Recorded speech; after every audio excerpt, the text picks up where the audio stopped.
Buenas tardes, el trabajo para el día de hoy sería la actividad 3.4, que consiste en la programación de los métodos para sistemas de ecuaciones lineales que vimos en la clase pasada.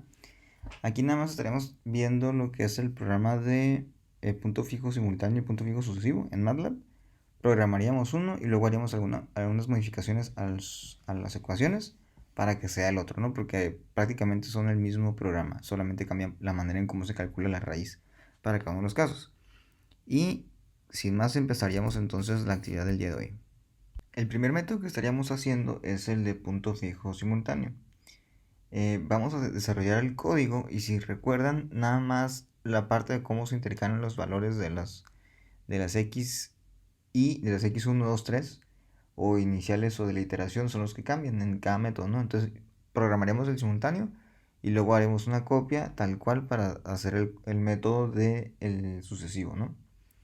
Entonces iniciaríamos borrando la memoria del sistema, ponemos para borrar la calculadora y luego vamos a ponerle aquí un anuncio donde indique que este es el método. Vamos a poner aquí método de punto fijo simultáneo.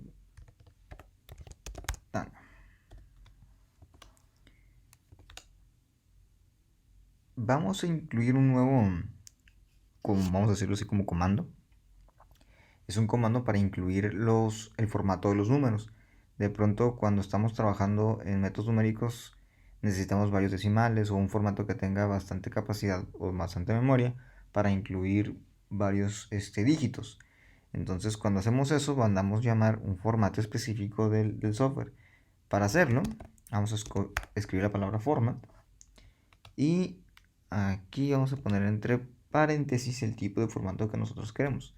Vamos a incluir el tipo long, que es lo que les comentaba, ¿no? De mayores cantidades decimales, y que va a estar con el apóstrofe G. Si quiere conocer un poquito más con la variable G, bueno, con la letra G, perdón. Si quiere conocer un poquito más sobre formatos, pueden visitar la página de MATLAB y ahí van a ver, por ejemplo, los tipos de formatos y lo que cada una de las letras representa, ¿no? Después de esto, iniciaríamos en el contador con el i igual a 1, porque al final de cuentas es un método iterativo, y vamos a pedirle que como usuario nosotros introduzcamos la parte de cifras significativas. Entonces vamos a poner aquí input, ingrese el número de cifras significativas,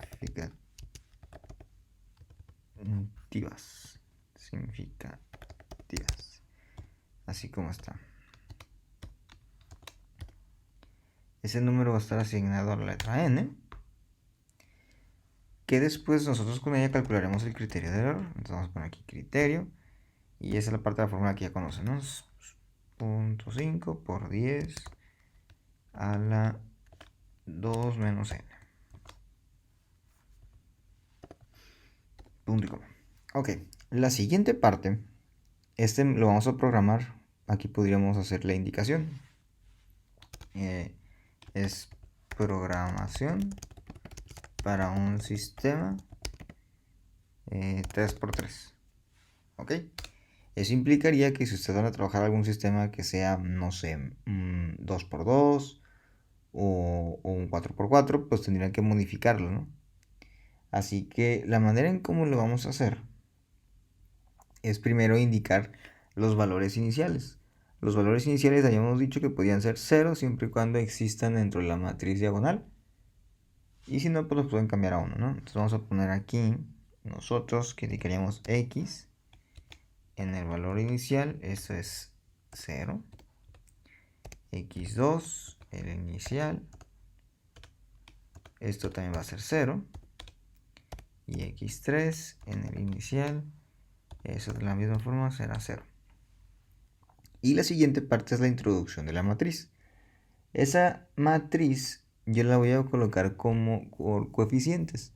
Ustedes lo pueden hacer por ejemplo, en un solo renglón poner la primera ecuación, en el segundo renglón la segunda ecuación, tercero la tercera ecuación. y así le sería el código un poquito más visible, vaya.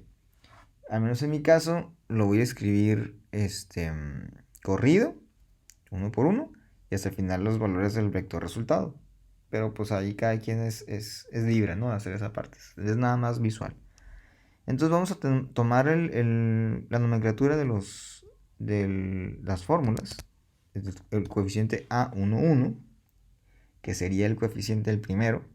Y como ejemplo tomaríamos el ejercicio que vimos en el video de lunes, que es la ecuación con las concentraciones de los reactores, ¿no?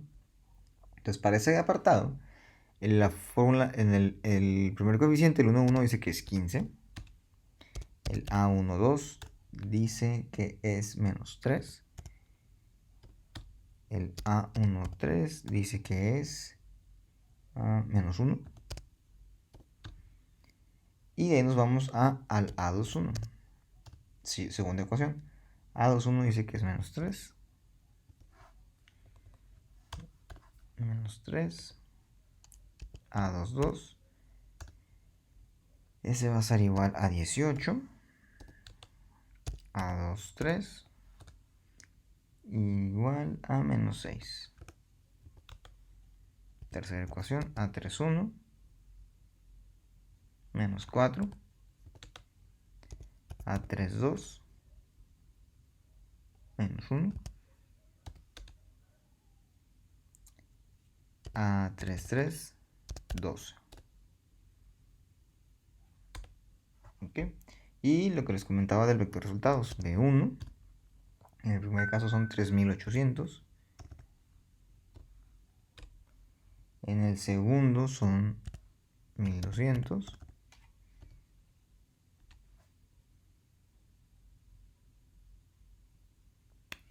Y B3, 2350.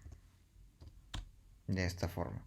Ok, eso es lo que les comentaba, ¿no? De pronto uno lo puede hacer como un listado y probablemente eso sí causó un poco de ruido.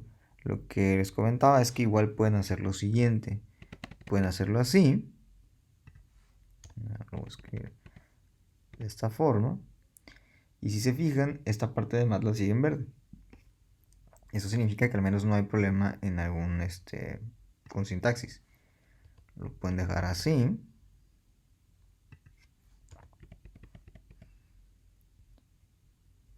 Y eso les daría como una especie de formato, ¿no? Como si fuera la matriz. Por ejemplo, podríamos quitarlo. Ponerlo aquí. Lo podríamos poner acá también. Y finalmente no necesito cortarlo. Y así, por ejemplo, creo que sería un poquito más visible para ustedes.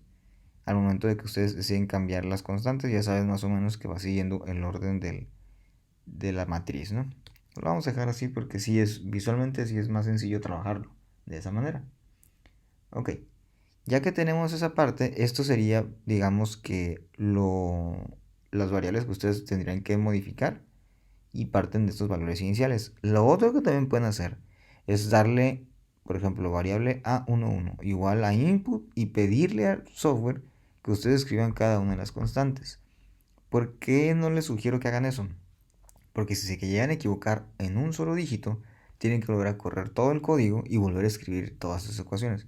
Por eso para mí me resulta más sencillo simplemente modificarlos aquí y no hay ningún problema, ¿no? Si se equivocan nada más el número cambian y es automático.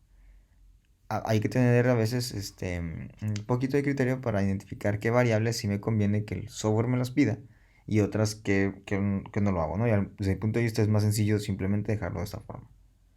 Ok. Lo siguiente es, bueno, calcular los errores para cada una de las variables. Esos errores los voy a nombrar de acuerdo al tipo de x que manejamos. Si es x1, x2 y x3 sería el error de 1, error de 2 y error de 3. Entonces voy a poner aquí error 1 en el punto i y vamos a marcar que esto es 100. De la misma manera, error 2 de i. Me falta una r aquí. Error 2 de i igual a 100.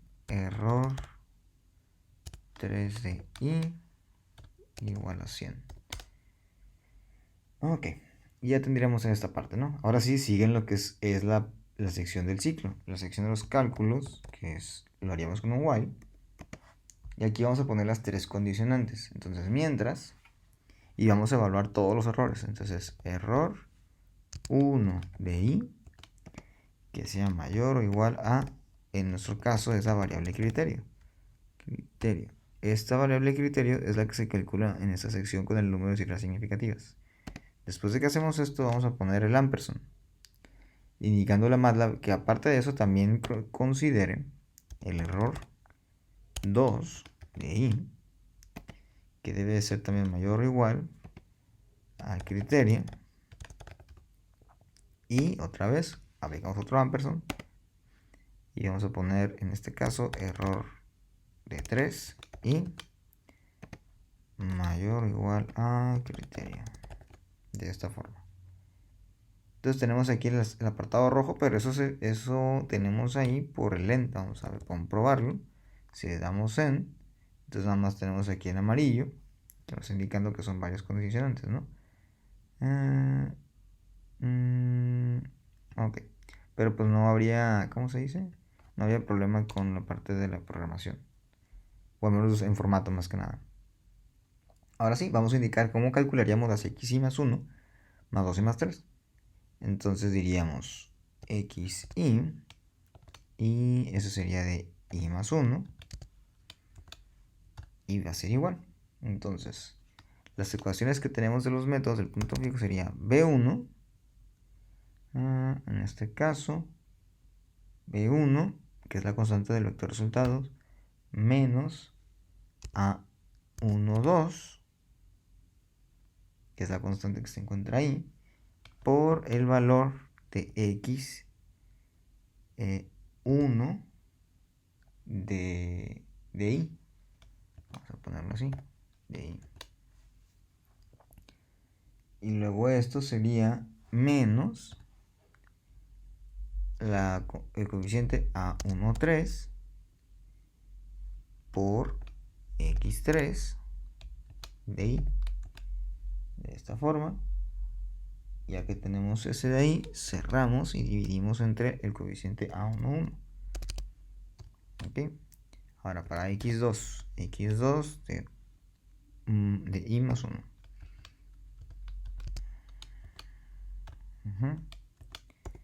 b2 menos a21 por x, ¿cómo se llama? 1 de i menos, en este caso sería a23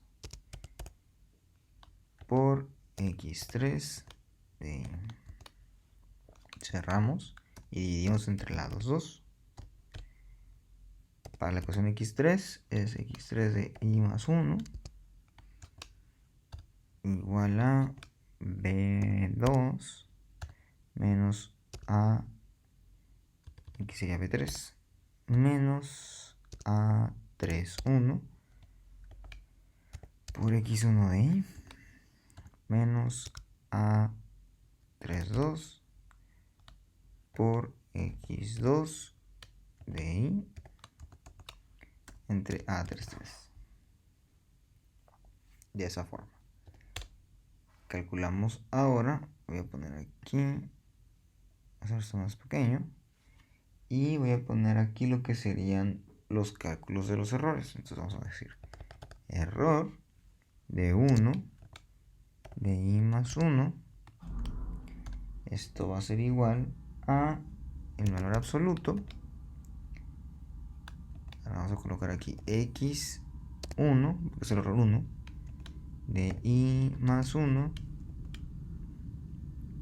menos x1 de i, cierro este apartado, entre x1 de i más 1, y con esto cierro esta parte y esto lo multiplico por 100.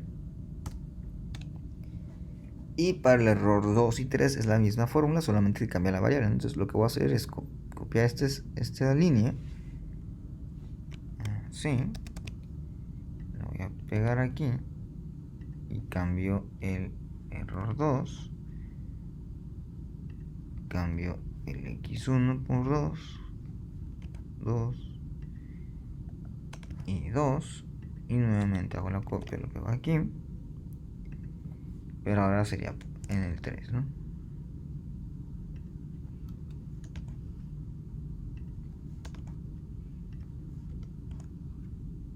Okay. Serían estos valores y luego decimos y es igual a y más 1. Y con esto cerraríamos el ciclo, ¿no? Ahora, en esta parte lo que yo voy a poner es como les comento, y pondríamos la tabla donde aparecerían todos esos cálculos que ya programamos. La tabla la vamos a hacer un poquito diferente. Y ahora vamos a poner nada más. Lo que vamos a hacer aquí es haríamos una especie como de 3 tablas. Una tabla específica para x1, una específica para x2 y una específica para x3. De manera que lo haríamos así. Disp, solamente el encabezado de la primera tabla. Y colocaríamos ahí, por ejemplo, x1 como título. Y luego por acá ponemos error de 1. Y podríamos poner aquí entre paréntesis el porcentaje, que es en porcentaje. Y con eso cerramos el encabezado, ¿no? De lo que sería esta tabla en un formato distinto. ¿Cómo vamos a colocar la información? Vamos a seguir usando el mismo comando, el disp. Pero aquí vamos a decirle que en forma de vector coloque la variable x1, le ponemos una comilla y que utilice en otra columna el error 1 también. Si se fijan, ese más o menos es el formato de vectores. Entonces le ponemos comilla y aquí corchete, ¿no? Ponemos el corchete y cerramos el list. Entonces así lo tendríamos. Vamos a copiar esto 2 veces, cambiando la información de la x1 por x2 y x3. Aquí colocaríamos x2, error de 2, y en el disp, en el vector, vamos a cambiar las variables por x2 y el error de 2. Nuevamente en una parte 3 pondremos aquí 3 con título error 3, y en el vector mostrado vamos a colocar x3 y lo que sería el error de 3. Y listo, con eso tendríamos para hacer el método. Entonces vamos a poner aquí, voy a poner aquí un poco de espacio, cbc. Entonces vamos a ver. Entonces corremos, método punto fijo, vamos a ponerle aquí que son 6 cifras. Y vamos a ver. Primero voy a modificar un poquito los títulos porque están algo movidos. De eso pues no nos salvamos. Algo así. Vamos a hacer también un poquito acá.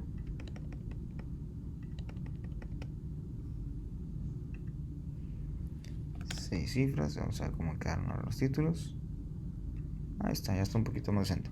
Y si se fijan, por ejemplo, la manera en cómo presenta la información es que mantiene este formato del vector, ¿no? Con el F lo que estamos diciendo es que está utilizando más de 7 puntos, 7 valores o 7 cifras después del punto. Y vamos viendo, ¿no? Entonces dice, para x1, cuando x vale 0, el error es el 100%, lo va calculando. Y luego llega hasta a 344 y con 4.74, ¿no? Y luego dice aquí 234 y 330. Ahora, quiero ver si no me equivoqué yo en alguna constante, porque el 344 no me suena. A ver, voy a revisar las constantes. A lo mejor tuve un error aquí. 15 menos 3 menos 1, 3.800 menos 3, 18 menos 6 y 1.200 menos 4 menos 1, 12, 2.350. Bueno, parece que así quedó. Nada más es cuestión de que lo confirmen. En fin, eso sería el método de lo que es el punto fijo simultáneo. Ahora, si quisieran tomar un formato parecido y hacer el de punto fijo sucesivo, realmente lo único que va a cambiar es la información que tienen dentro del ciclo. Lo voy a poner aquí exactamente igual. Y aquí en lugar de poner simultáneo, lo voy a poner sucesivo. Lo que va a cambiar sería esta parte, específicamente estos dos renglones, porque son los que se encargan de maniobrar con las variables, ¿no? Entonces, cuando se calcula el x1 en el bloque de las raíces, no se tienen valores de... ya vi en que me equivoqué. Este tiene que ser x2. De hecho, lo voy a cambiar aquí. Este aquí tiene que ser x2. Este es x3, este tiene que ser x1, x3, x1, x2. Ajá. Entonces voy a correrlo otra vez. CLC. Vamos a ver. 6. Ahí está. Este es número sí me suena. 321. No sé acá. 320. Sí. Ahora sí. Entonces es un problema ahí del mismo código, ¿no? Entonces lo voy a poner acá. Y ahora sí. Entonces les comentaba. Este renglón, cuando se calculó, no había valores de x2 ni de x3. Ok, entonces teníamos este renglón y lo que vamos a ver es en el segundo. En el segundo caso, yo tengo aquí, para x2 al menos ya existe x1. Y si ya existe x1, en este apartado yo voy a tomar entonces el valor de x y más 1. De 3 no existía, ¿no? Entonces son los valores iniciales. Para el caso de 3, ya existe tanto el valor de 1, de x1 como de x2. Entonces aquí voy a ponerle x1 y este va a ser más 1 aquí también. Listo. Entonces, con eso terminaría esta parte. Ahora, vamos viendo. Voy a hacer el mismo sistema. Lo voy a correr aquí. 6 cifras. Y si se fijan, pues ya se ve afectado, ¿no? Son muchos menor cantidad de iteraciones. Así que ya tendrían, en este caso, los dos códigos listos. Recuerden que la gran diferencia entre ambos es cómo toman los valores del renglón anterior. Si lo toman desde el mismo bloque o van creando ustedes un nuevo espacio para el cálculo, ¿no? En este caso, pues ustedes también para tarea, como ya ambos tienen MATLAB, lo que harían sería también mostrar el código, o sea, me animarían 4 códigos. El punto fijo simultáneo y sucesivo para el método en el video y el simultáneo y sucesivo para la tarea que hicieron, el ejercicio extra, ¿no? Que hicieron al final de la clase de lunes. Con esos 4 códigos, entonces ya nomás me los mandan por MATLAB, por Blackboard, o bien lo pueden pegar si no pueden juntar el archivo .m, lo que pueden hacer es copiarlo en un txt, que es donde menos probabilidad existe de que se modifique, y ya lo adjuntan, ¿no? Y con eso terminaríamos la sesión del día de hoy.